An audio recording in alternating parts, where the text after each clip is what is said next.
What is happening here? I watched a video on my phone that showed the inside of my house, specifically our bedroom. I have an app that lets me watch live footage from our security cameras at home. In the video, I saw my husband with another woman. They were too close to each other to just be friends. Then I heard them talking. Are you sure she doesn't suspect anything? Yeah, I've been following your instructions perfectly. She has no idea. She totally believes me. They laughed and playfully jumped onto the bed. I was shocked because the woman with my husband was my own sister. My name is Karen McDougal. I am 53 years old. My husband James is almost 56, and we have been married for 21 years. We don't have children, and it has always been just us two. We had a comfortable life until about 12 years ago when James was diagnosed with early onset dementia. His condition worsened over time. He began forgetting important meetings, how to do his job, and where he placed things. He even had trouble dressing himself and would often bump into things. Once, he left a kettle on the stove, nearly causing a fire. So James and I sought advice from my sister, Nicole, who runs a care home. She recommended a hospital where James was diagnosed. He had to retire, and now a caregiver from Nicole's facility visits our home twice a week. These days, I am the main earner in our family, working hard every day. One day when Miss Tom, our regular caregiver, visited, Nicole came with her. She said, "How's James doing? He's your husband, and I'm worried too." Since we started using Nicole's facility, she often stops by to check on us. I left for work knowing James was in good hands. My sister Nicole has looked after him like a brother ever since we got married. She always wanted a big brother when we were kids. She was very upset when James was diagnosed with dementia. Although she's busy, she often checks on us, which I really appreciate. Thanks to Nicole and Miss Tom, I can work peacefully knowing James is safe at home. Without my job, we'd struggle financially, so I'm very grateful to them. However, they can't help on weekends, so I take care of James alone then. I work during the week and care for James on weekends, leaving me no time for myself. I hadn't realized how tired I was, but a nurse at the hospital, who I've known for nearly 12 years, noticed. "Mrs. McDougal, it's tough caring for your husband. You need some time to rest," she told me. I know I can ask Nicole and Miss Tom for emergency help, but I don't want to trouble them more. By the way, there's a new nurse here from a specialized dementia hospital in Kansas City. She might help you. Look, there she is. I looked where the nurse was pointing, and to my surprise, it was Judy, my best friend from college. We hugged and caught up happily.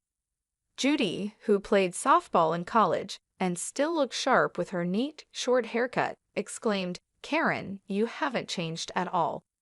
"Neither have you, Judy. I'm so glad to see you," I replied. Judy had waited for her children to grow up, divorced, and moved back to her hometown. "Let me know when you're free for coffee," she suggested. Just then, James came out in his wheelchair after his tests. "This is my husband James," I introduced him. "It feels like it's been forever since our wedding." "Yes, it has been a long time," I replied to Judy, my friend from college. As she bent down to look James in the eyes, he was sitting in his wheelchair. Judy paused, looking a bit unsure. "Oh, sorry, James. We met at your wedding, right?" she asked. James smiled at her and replied, "Is that so? I'm looking forward to your future care. Thank you in advance." Judy seemed to have a thoughtful look as she observed James. Noticing my confused expression, she stood up smiling.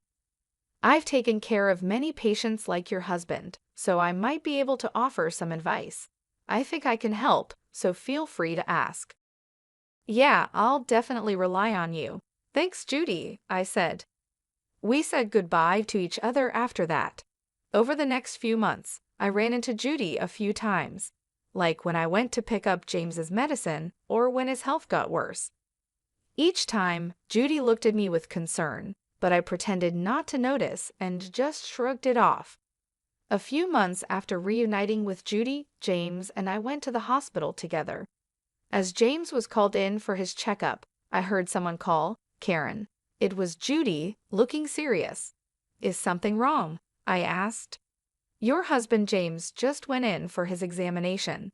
Do you have a moment?" Judy asked. "Sure, I guess," I replied. Judy led me to a counseling room. "Karen, how is it taking care of James? Are you managing okay?" she inquired.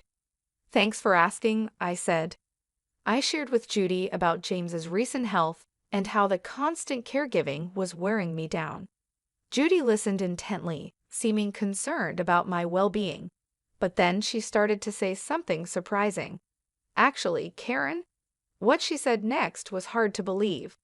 About a week before we met again, Judy told me she was shopping in town when she saw Nickel with a man she recognized. Nickel introduced him as her boyfriend. Later, at the hospital, I realized the man was James, my husband. It was all very confusing.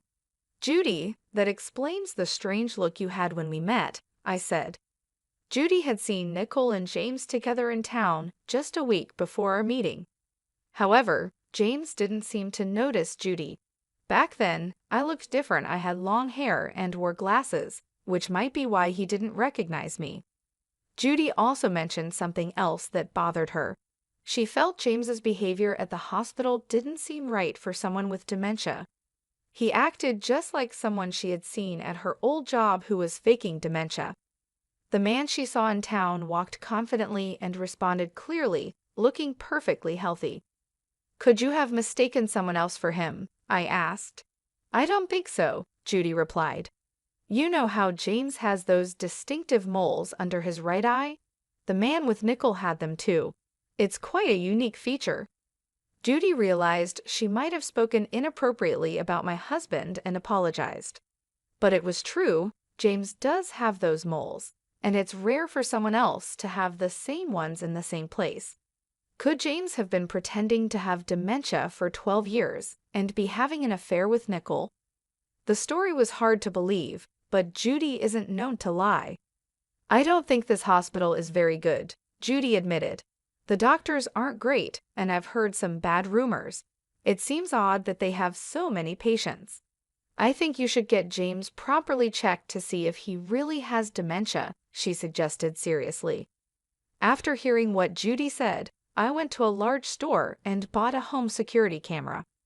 I placed it in hidden spots in the living room and bedroom to secretly record what was happening while I was at work. I set it up to connect to my smartphone and checked it during my breaks. Surprisingly, James acted differently than he did around me. He wasn't lost or confused about where things were. He seemed to be living normally. Also, when Miss Tom, the caregiver I had hired for James, came over, there was no sign of her actually taking care of him. Furthermore, I discovered that Nickel had been visiting my house frequently while I was away. The camera also captured their conversations clearly. "You're not getting caught pretending to have dementia, right, James?" "Yeah, because I'm doing just as Nickel suggests, pretending not to know the date or where things are as working perfectly, pretending not to write or go outside, and thinking it's day when it's actually night would be good too. Karen is a trusting person, so I don't think she'll suspect anything." "Is Miss Tom okay? Won't she spill the beans?" "Ah, she's fine. She's a single mom with a kid, so she needs the money. I've been giving her a bit more salary, and she's been keeping quiet." After laughing together, they would flirt and head to the bedroom. I was speechless when I saw the footage. I couldn't believe my sister and husband were plotting behind my back, but the evidence was clearly recorded on the camera. Confronted with the undeniable truth, I felt lost. A few days later, I felt the need to talk to Miss Tom, who had been taking care of James. When I contacted her, she said she would be available the following Saturday. I went to her apartment and showed her the footage. She looked defeated, cried, and apologized to me. "What you see in this footage is the truth. I've been deceiving you all this time, and I'm truly sorry. I don't have a license, and I was struggling to find another job. I had no choice but to follow what Nickel said because she offered me a good deal," she confessed. She explained that she was a single mother needing money, but she felt guilty for helping deceive me. Her guilt helped me get her statement. She also gave me copies of receipts, daily reports, and her diary from that time. No matter how much I needed the money, what I did was wrong. I am really, really sorry, she kept saying. Besides the evidence and testimony from Ms. Tom, I gathered more proof by talking to a few people involved and then spoke with my lawyer. I decided it was time to confront James and Nicole. I pretended to go to work like usual, waited near my house, and went back when Nicole arrived, and they were likely together. I caught them off guard, and they panicked. I know everything now, James, I said coldly. He quickly started confessing. It wasn't my idea. Nicole seduced me. She suggested we pretend I had dementia so you would support us. We could meet while you were at work. Even Miss Tom was hired by Nicole as an alibi. Nicole got angry and shouted James was fully involved in the plan, and now he's trying to escape blame. That's cowardly. Shut up, you were the one pushing this idea. As they argued, my heart turned cold watching them blame each other. I had reached my limit with the antics of Nicole and James.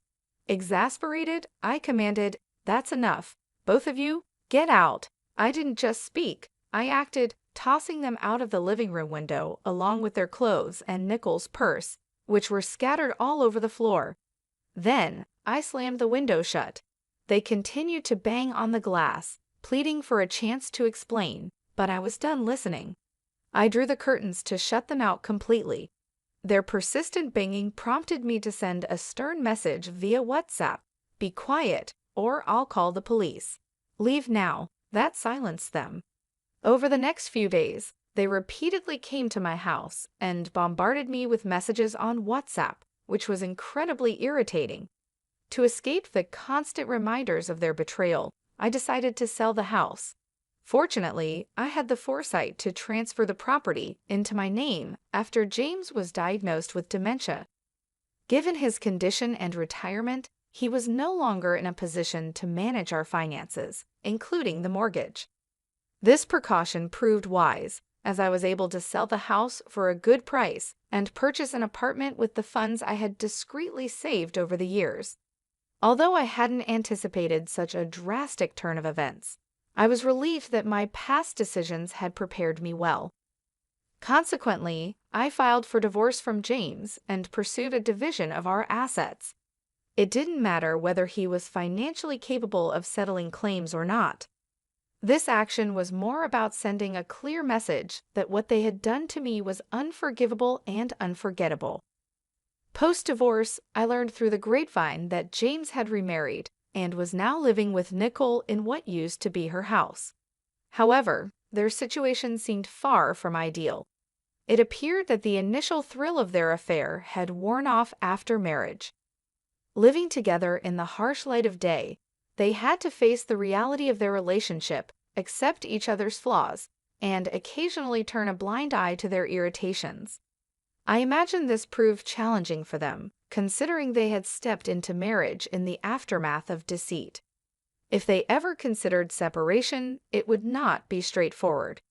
With both of their parents gone, and the house where James and I had lived already sold, James had no old home to return to. They had no other family to fall back on, leaving them to navigate their complex relationship alone. As for me, I couldn't care less about their difficulties. They had made their bed, and now they had to lie in it. After Miss Tom came forward with her revelations, the repercussions were swift and severe. Nicole's care facility had its license revoked and was subsequently shut down. It turned out that the facility was financially unstable. It hadn't been making enough profit to cover the loans taken out from the bank at its inception. Now, Nicole is burdened with a significant amount of debt. This seems like a fitting consequence for a sister who betrayed her own family by stealing her sister's husband. The doctor who issued the fake diagnosis for James also faced serious consequences following the exposure of his malpractice. His reputation was tarnished, and his professional misconduct led to a domino effect within his clinic. His staff, disillusioned and disappointed by their association with unethical practices, resigned one after another. Judy was among those who left, no longer able to support the deceitful operations. With his team dissolving, it became impossible for him to maintain his clinic, leading to its inevitable closure. This doctor had been involved in corrupt activities, accepting bribes from disreputable sources to produce false medical reports. He had issued such a report for James, falsely diagnosing him with dementia. In exchange for these reports, he received patient referrals from these unethical collaborators. This explained the influx of patients at his clinic despite his lack of skill and poor reputation. The revelation of these deceitful practices was a shocking discovery for me. It highlighted just how egregious some medical professionals could be, exploiting their authority and the trust placed in them for personal gain. However, this situation also forced me to confront a painful truth about myself. I had been overly trusting, taking my sister's and the doctor's word at face value without sufficient scrutiny. Judy often pointed out that my kindness and trust in others were excessive, and this ordeal confirmed her observations. This entire experience has been a sobering reminder of the importance of vigilance and the potential consequences of naivety. It has prompted me to reevaluate how I trust and the extent to which I should verify information, especially when it concerns the well-being of my loved ones. As painful as these lessons have been, they have instilled a more cautious approach to trusting others in my future interactions. I used to trust people easily, but recent events have taught me the importance of questioning what I'm told and relying more on my own judgment. It's a difficult shift, considering my natural inclination to see the best in others, but it's become clear that being too trusting can lead to serious consequences. While I navigate these changes in how I approach relationships and information, it's reassuring to see familiar faces settling into new beginnings.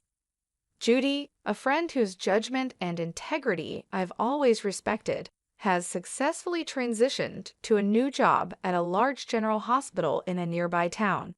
Her extensive experience, especially her previous role in a prestigious Kansas City hospital, was highly valued, leading to quick acceptance and trust from her new colleagues.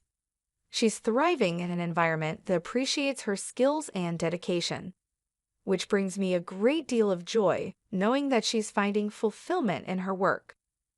In a lovely turn of events, on Judy's recommendation, Miss Tom, who was entangled in the recent turmoil but showed remorse for her actions, has found a position at the same hospital, working in the cafeteria.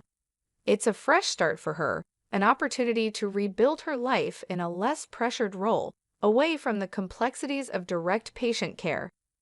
This chance at a new beginning in a supportive environment might just be what she needs to move forward. One of the brighter moments during these times has been the arrival of a new companion, a male miniature Dachshund puppy whom I brought home about a month ago. His joyful demeanor and playful antics are a constant source of comfort and delight after long, tiring days. Judy's affection for him is evident. Her eyes sparkle with joy every time she sees him frolicking with his favorite ball. While she insists that her frequent visits are purely to indulge in his cuteness, I know there's more to it. Judy is considerate and caring, often using her love for the puppy as an excuse to check on me, ensuring I'm not just coping but thriving despite the challenges I've faced. These visits from Judy have become a cherished part of my routine. They remind me that life can still hold simple joys and genuine connections, even after profound loss. The laughter we share, the quiet moments spent in companionable silence, and the comfort of having someone who understands and supports me unconditionally are invaluable. It has led me to reflect on the unexpected paths life takes us on, and how sometimes the outcome isn't as bleak as it initially seems. Losing my husband in the way I did was devastating, and the betrayal cut deep. However, Finding solace in my friendship with Judy and the unconditional love of my new puppy has given me a renewed sense of purpose and happiness. It's in these small, everyday moments with them that I find strength and recovery. As I adjust to this new phase of life, the idea of living a single life, enjoying the company of my dear friend, and my delightful puppy doesn't just seem bearable, it feels genuinely fulfilling. Perhaps this is what contentment looks like for me now: simpler, quieter, but no less rich in love and companionship.